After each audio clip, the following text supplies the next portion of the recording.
There have been a lot of questions this year about how exactly police are de-escalating situations. For answers, we went to a police department in Nebraska that's had a lot of success at this, Lincoln's.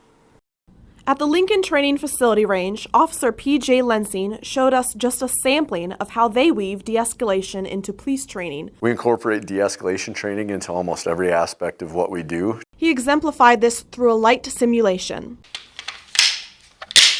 The simulation shows just how quickly our brain makes assumptions.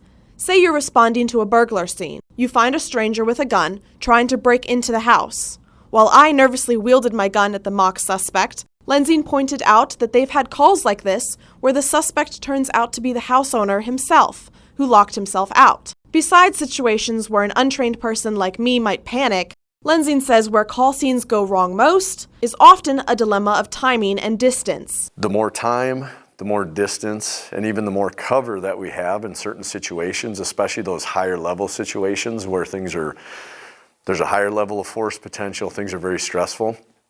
It gives us more opportunity and more time to diffuse or de-escalate the situations. For example, in the simulation, you can see here as he tells me to find cover first to avoid conflict. Clearly, de-escalation includes more than just communication. Perhaps because of his background in education, Lensing incorporates lessons on it into all aspects of training. That may be just one of the reasons that in 2019, Lincoln used force only 182 out of as many as 1 million contacts in a year. Another factor is that Lincoln's police department likes to go beyond expectations. For example, Nebraska requires 22 minimum hours of training, but Lincoln requires nearly double. It's also one of the few nationally accredited agencies. And it welcomes community information sharing at their Transparency Hub online. While police departments around the country are facing a lot of challenges, Lincoln's police department hopes that by reevaluating policies and growing their training programs, trust in the police will grow as well as the likelihood of peaceful interactions. In Lincoln, Carolyn Conti, News Channel Nebraska.